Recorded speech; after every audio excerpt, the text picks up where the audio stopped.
ओम श्री गुरुवे नमः। ओम शांति शांति शांति। प्रणाम भगवान। भगवान योग वासिष्ठ महारामायण से निर्वाण प्रकरण उत्तरार्ध और सर्ग नंबर 59 लेते हैं भगवान, जिसमें शीर्षक है अहंकार रूपी पिशाच की शांति का उपाय और सृष्टि के कारण का अभाव होने से उसकी असत्ता तथा चिन्मय ब्रह्म की ही सृष्टि रूपता का प्रतिपादन।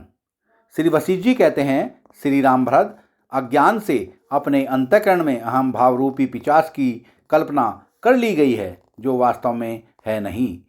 जैसे हाथ में दीपक लेकर ढूंढने वाले को अंधकार का स्वरूप नहीं दिखाई देता, वैसे ही विचारशील पुरुष यदि देखे तो उसे अज्ञान की उपलब्धि नहीं हो सकती। अज्ञात रूपिणी पिशाच ही के स्वरूप पर विचार करते हुए जैसे जैसे उसकी ओर देखा जाता है, वैसे ही वैसे वह छिपती जाती है। सृष्टि की सत्ता होने पर भी अविद्या का अस्तित्व संभव हो सकता है और किसी हेतु से नहीं, परंतु यह सृष्टि तो कभी उत्पन्न हुई ही नहीं, केवल अज्ञानियों के अनुभव में आती है, वास्तव में वह है नहीं। जैसे आकाश में कभी वृक्ष पैदा नहीं हुआ, उसी प्रकार सृष्टि का कोई कारण न होने से वह पूर्व काल में ही उत्पन्न नहीं हुई थी। मन सहित 6 इंद्रियों से ज्ञात न होने वाला निराकार परब्रह्म मन सहित 6 इंद्रियों के विषयभूत साकार जगत का वस्तुतः कारण कैसे हो सकता है। कहते हैं, बीज रूपी कारण से अंकुर रूपी कार्य उत्पन्न होता है, परंतु जहाँ बीज भी नहीं है वहाँ अंकुर कैसे हो सकता है।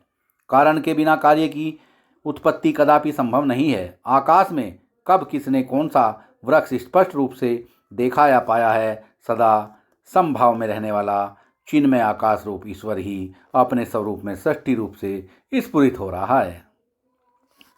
उसका स्वभाव ही सृष्टि के नाम से विख्यात है, अतः चिन्मय होने के कारण यह सृष्टि चैतन्य रूप ही है। सृष्टि के आरंभ में विज्ञान शून्य, जो शुद्ध एवं एक अजन्मा अवयव आदि और अंत से शून्य पर ब्रह्म स्थित था, वही हमारे समक्ष सृष्टि रूप से विराजमान है।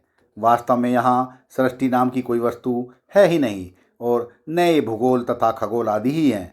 सब कुछ शांत अवलंबन शून्य ब्रह्म मात्र ही है और ब्रह्म में ही स्थित है। भाव्य भावक और भाव आदि की जो निरंतर उत्पत्ति प्रतीत होती है, वह सब स्वच्छ चिन्मय आकाश में ही स्वयं अपने आप में स्थित है।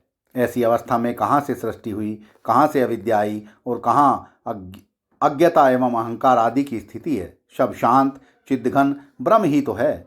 इस प्रकार मैंने तुमसे अहंकार की शांति का उपाय बताया है। आम भाव को यदि अच्छी तरह जान लिया जाए तो बाल कल्पित पिशाच की भांति वह स्वतः शांत हो जाता है। समस्त सृष्टियाँ ब्रह्म में ही कल्पित हैं।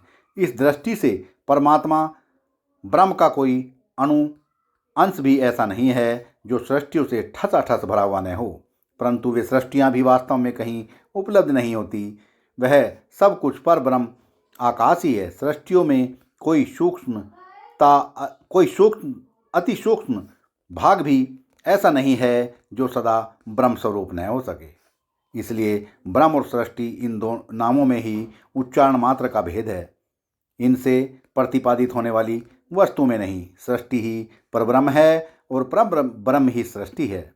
अग्नि और सूर्य की उष्णताओं के समान इनमें तनिक भी भेद नहीं है। श्री राम, व्यवहार में लगे हुए ज्ञानी के लिए भी यह सब कुछ शांत एक अनादि अनंत स्वच्छ निर्विकार शिला के सदृश अत्यंत घन और मौन ब्रह्म रूप ही है। सत्संग को विराम देते हैं भगवान। प्रणाम भगवान।